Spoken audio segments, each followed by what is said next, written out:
नाजरीन, मंगोल सल्तनत ने आधी दुनिया पर कैसे हुकूमत की और फिर उनकी सल्तनत का सूरज कैसे डूबा?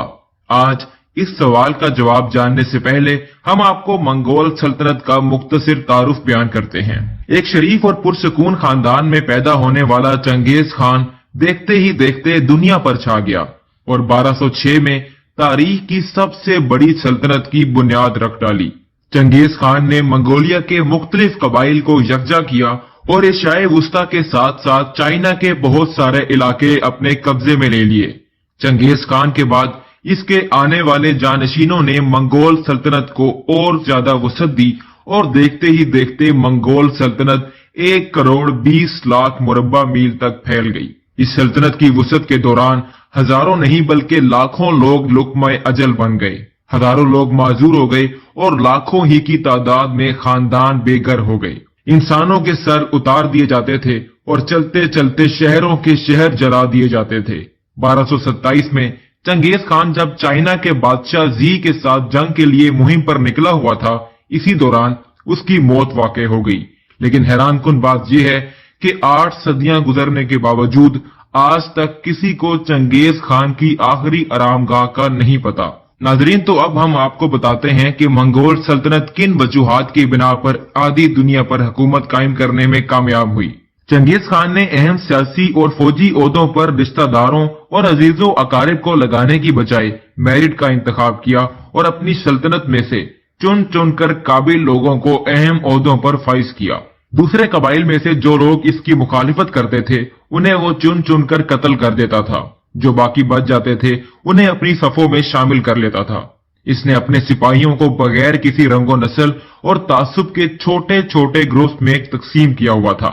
जंग में हाथ लगने वाले सामान के लिए असूल ये था कि जब तक जंग मुकम्मल तौर पर जीत न ली जाती, जंगी सामान को हाथ ना लगाया जाता।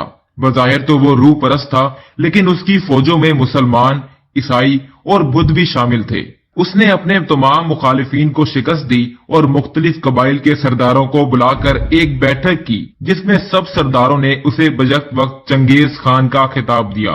चंगेज खान का मतलब था कायनात का जंगजू। इसने 10 लाख लोगों पर हुकूमत की और कबाइली जंगों के खात्मे के लिए सरदारी नामों और अलकाबात को खत्म कर दिया। इसने औरतों की खरीदो फरोख्त पर भी पाबंदी लगा दी और जानवरों की चोरी करने वालों के लिए सख्त सजा का तयन किया, जो कि मौत थी।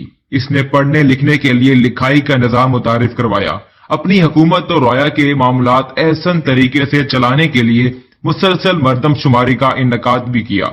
जहां जहां दाखिली मामलात में वो बेहतरी ला रहा था, वहीं उसने खारजा अमूर में भी खासी तवज्जो दी। उसने मुख्तलिफ हुकूमतों और तख्तशाहियों के सफीरों को अस्तशना दिया हुआ था। उसकी राया को काफी हद तक मजहबी आजादी भी हासिल थी। चंगेज खान जंगी हिकमत अमली में भी माहिर था।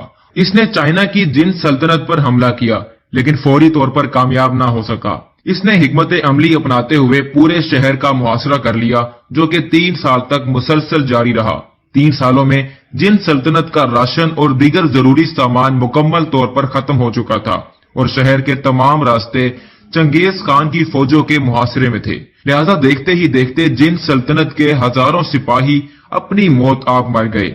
आखिरकार जिन सल्तनत के हाकिम ने चंगेज खान के आगे हथियार डाल दिए और अपनी सल्तनत का तमाम जेवर, हीरे, सोना, चांदी और दीगर कीमती जवाहरात मंगोलों के हवाले कर दिए।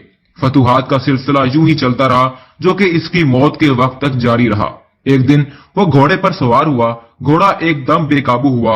एक अजीम सल्तनत की बुनियाद रखने वाला शख्स एक घोड़े से जमीन पर गिरा और अंदरूनी तौर पर जख्मी हो गया, जो कि बिलाखिर जख्मों की ताब ना लाते हुए 1227 में अपनी मौत आप मारा गया। चंगेज खान के बाद उसके जानशीनों ने सल्तनत को मजीद वसअत देकर मशरकी यूरोप से लेकर मशरकी वुस्ता तक और वुस्ता एशिया से लेकर चाइना तक फैला दिया था। एक तरफ मंगोल सल्तनत फैल रही थी, तो दूसरी तरफ चंगेज खान के जानशीनों में तख्त शाही के असूल के लिए साजिशें हो रही थी। चंगेज खान के पोते आपस में लड़ झगड़ रहे थे। 1294 में किबलाई खान की वफात के बाद मंगोल सल्तनत 4 हिस्सों में बंट गई और यहीं से चाइना की मिंग सल्तनत को मौका मिला कि वो अपना कंट्रोल दोबारा हासिल कर सके। दूसरी तरफ रूस के शहजादों ने भी आहिस्ता आहिस्ता आजादी हासिल करना शुरू कर दी और यूं मंगोल सल्तनत का सूरज हमेशा हमेशा के लिए डूब गया। منگول سلطنت کا سورج خود تو ڈوب گیا لیکن اپنے ساتھ ساتھ چنگیز خان کا نشان تک مٹا دیا، اور آج 8 صدیاں گزرنے کے باوجود کسی کو علم نہیں کہ وہ شخص جو خوف و دہشت کی علامت تھا، جو قتل و غارت کا استعارہ تھا، جو لوگوں کے خون کا پیاسا تھا، آج وہ کس جگہ دفن ہے۔